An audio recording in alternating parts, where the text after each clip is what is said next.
Vous suivez Quai d'Info, merci. Voici les titres de ce journal. À l'instar des autres régions du Sénégal, les autorités administratives de Kédougou se sont mobilisées pour se faire vacciner contre la Covid-19. Ils ont ainsi donné le ton et montré la voie. Le gouverneur adjoint chargé des affaires administratives, Diegui Ngom, a demandé aux populations de se faire vacciner en masse. Une formation sur la conduite des chauffeurs de Waliki Transport. Une quinzaine de jeunes chauffeurs ont suivi une formation, ont été capacités sur la conduite préventive. Pendant 3 jours, nous aurons respectivement le représentant des récipiendaires, mais aussi Mamadou Fofana, le formateur, et Medoun Gueye-Nian. Il est le représentant de l'entreprise, co-coordinateur de Waliki Transport. Dans le cadre de la lutte contre la pandémie de la Covid-19, le maire de la commune de Kédougou, Mamadou Adji Cissé, a remis un important don de masques, eau de javel et de gel hydroalcoolique aux dirigeants de la gare routière de Kédougou. Nous l'écouterons au micro de Quai d'Info avec le président de la gare routière de Kédougou. Après Ziguinchor, dans le cadre de la mise en œuvre des cellules genre sur l'étendue du territoire national, Kédougou aussi a reçu la coordinatrice nationale de la cellule genre. Ndeye Ndiaye va parler des activités mais aussi des missions de la cellule genre nationale. Voici les titres que nous allons développer dans un court instant. À l'instar des autres régions du Sénégal, les autorités administratives de Kédougou se sont vaccinées contre la Covid-19. Ils ont ainsi donné le ton et montré la voie. Le gouverneur adjoint chargé des affaires administratives, Diegui Ngom, a demandé aux populations de se faire vacciner en masse. La campagne régionale de vaccination contre la Covid-19, c'est un premier pas. C'est un premier pas et j'incite les populations, le moment venu, à venir se vacciner également en masse. Car comme vous l'avez vu, les autorités régionales sont vaccinées. Le gouverneur, le préfet, il y a également certains responsables de forces de défense et de sécurité qui sont vaccinés, de même que certaines notabilités religieuses et coutumières. Alors là, je pense que les populations pourront un peu avoir la conscience tranquille quand même pour venir se vacciner. Car c'est vrai qu'il y a beaucoup d'informations qui ont été véhiculées sur le vaccin. Et je pense que là, c'est une preuve quand même que le vaccin est venu pour soigner et non pas pour rendre malade. À l'endroit des gens qui ont toujours des arrière-pensées, moi je pense que véritablement, si le vaccin était dangereux, le président de la République n'aurait pas pris le risque de se vacciner. Les ministres membres du gouvernement n'auraient pas pris ce risque. Et là, ici au niveau régional également, les autorités régionales se sont vaccinées.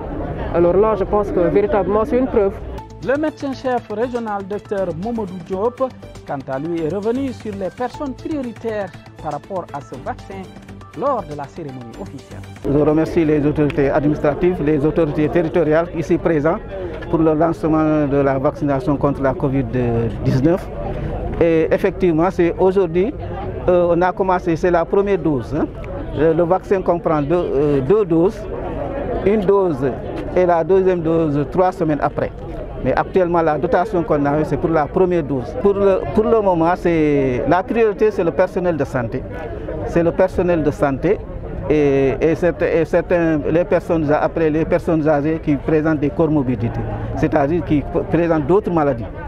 Mais après, d'autres vaccins vont venir, d'autres vont vacciner pour le restant de la population.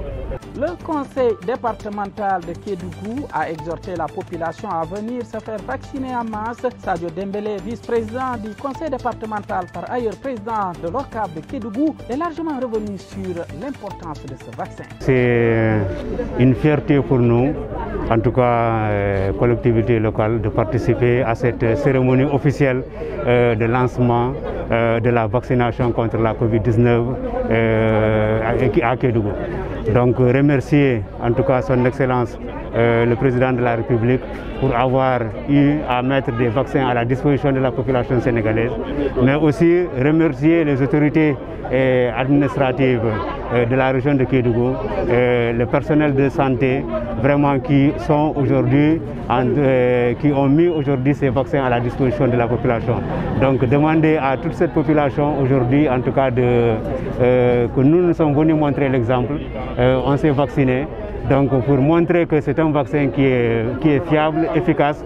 Donc nous demandons à toute la population vraiment de venir se vacciner et faire comme nous l'avons fait aujourd'hui. Une formation sur la conduite préventive des chauffeurs de Waliki Transport, formation qui s'est déroulée pendant 72 heures et une quinzaine de jeunes chauffeurs ont été capacités. Nous écoutons ici Mamadou Fall qui a parlé au nom des chauffeurs de Waliki Transport. On a subi une formation de 72 heures. On nous a formés sur la manière de conduire, de nous comporter avant de prendre le véhicule, pendant et après aussi. Donc on trouve cette formation très intéressante. Par rapport à cette formation, on constate que nous tous, on a un plus par rapport aux autres. Parce que l'enseignement était vraiment... C'était pas facile, mais aussi on a su comprendre. De par sa pédagogique, on a su comprendre. En marge de cette formation de 72 heures, nous allons écouter Momodou Fofana sur les différents modules développés lors de cette formation. Je suis le fondateur de Dynafofbiz, qui est une entreprise spécialisée dans la formation de chauffeurs professionnels et de placement de chauffeurs. Donc la raison d'être fondamentale de Dynafofbiz, c'est de rendre nos routes plus sûres, de sécuriser nos vies et de préserver notre environnement. Il y a un module principalement qui a été développé qui s'appelle la conduite préventive. Donc tout ce que le conducteur doit faire pour anticiper et éviter les dangers routiers. Sur ce module, il y a un sous-module qui s'appelle la conduite défensive.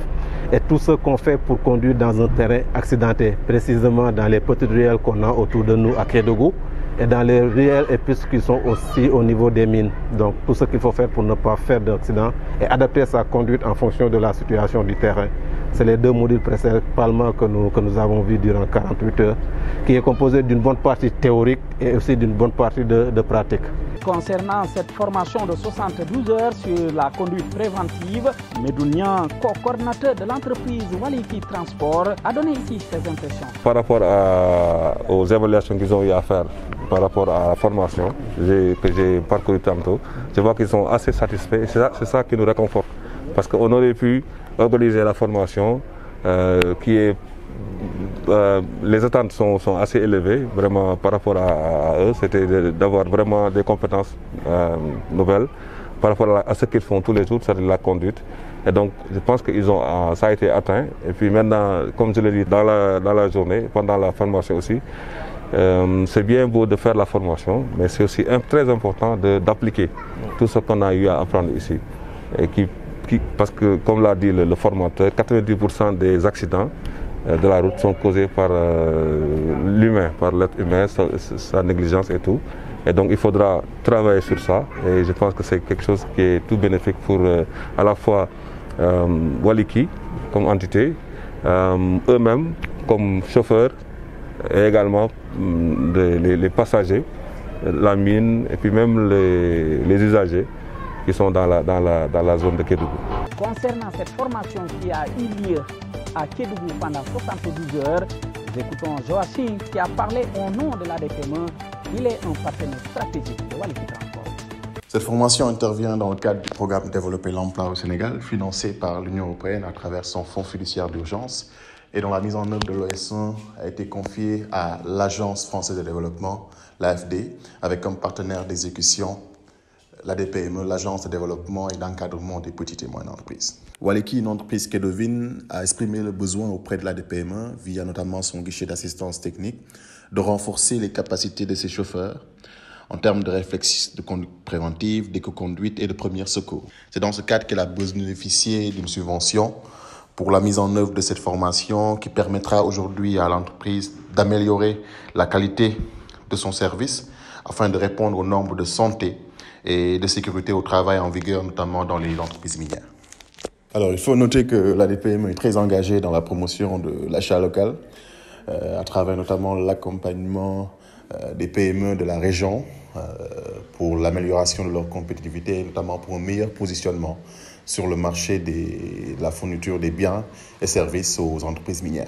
Santé, cette fois-ci dans le cadre de la lutte contre la pandémie du coronavirus ou la Covid-19, le maire de la commune de Kédougou, Momodou Adississé, a remis un important don de masques, eau de javel et de gel hydroalcoolique aux dirigeants de la gare routière de Kédougou. Je suis venu voir mes collaborateurs de la gare routière, le président du regroupement de la gare routière et le chef de garage, les saluer et les apporter un petit appui dans le cadre de la lutte contre le coronavirus. Parce que j'ai constaté que les gens sont en train de relâcher actuellement, alors que la deuxième vague est en train de nous faire mal. Et les demander encore de continuer la sensibilisation, d'informer vraiment les usagers de la gare routière que le coronavirus est encore là qu'il est en train de nous faire mal, il faut continuer à appliquer les mesures barrières édictées par le ministère de la Santé et de l'Action sociale et surtout veiller à ce que les gens respectent le port du masque. Donc c'est pour ça que je les ai amené quelques masques jetables, c'est des JICO, et 500 masques jetables et 300 masques lavables. Donc ce qui fait un total de 800 masques et des gels antiseptiques et de l'eau de javel. Le président de la gare routière de Kédougou s'est dit satisfait de l'accompagnement de la municipalité de Kédougou.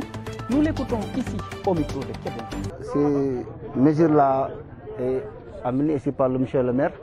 Vraiment, on est content de lui parce qu'à chaque fois quand il vient, il nous soutient par rapport au Covid-19. On ne fait que de lui dire du courage. Il nous aide, il aide aussi les populations de Kédougou, surtout ici au niveau de notre gare routière. À chaque fois quand il vient, il nous satisfait. Il nous donne des masques, des ailes et ainsi de suite. Après Ziguinchor, dans le cadre de la mise en œuvre des cellules genre sur l'étendue du territoire national, la région de Kédougou a reçu la coordinatrice nationale de la cellule nationale de genre. Elle s'appelle Ndeye Mbengue. Elle revient ici au micro de Kédinfo sur les missions de cette cellule. C'est la dernière région appuyée par toujours le projet NEMA parce que nous avons dans leur région d'origine qu'ils appuient, nous avons fait cette activité de formation pour les équipes cadres de région et les équipes cadres de district. La dernière étape, c'était à Ziguinchor. Aujourd'hui, nous sommes à Kédougou. Nous avons fait Kolda aussi. Donc, aujourd'hui, nous sommes là parce que dans l'émission de la cellule genre et par rapport aux objectifs du gouvernement qui veut aujourd'hui qu'on intègre le genre dans les différents secteurs, donc chaque secteur dispose d'une cellule genre. Et les missions de ces cellules genre, c'est d'intégrer le genre dans la politique sectorielle du secteur, mais dans la politique aussi, les programmes, les projets, mais également les interventions du secteur.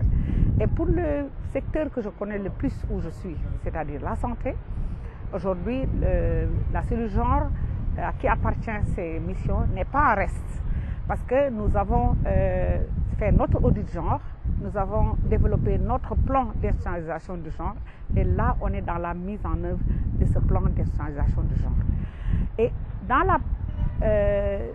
la mise en œuvre de ce plan d'institutionnalisation du genre, il faut d'abord faire comprendre aux acteurs, leur donner une bonne perception de ces concepts pour qu'ils sachent que le genre c'est un outil de développement, c'est une approche qui permet aujourd'hui de réduire les inégalités sociales, les inégalités par rapport à l'accessibilité dans les structures de santé, mais mettre en place l'équité et la transparence dans cette accessibilité. Voilà ce qui a mis fin à ce journal sur Kédinfo. Continuez à vous abonner sur la chaîne YouTube, mais aussi sur notre page Facebook pour vous informer à temps réel. Portez-vous bien.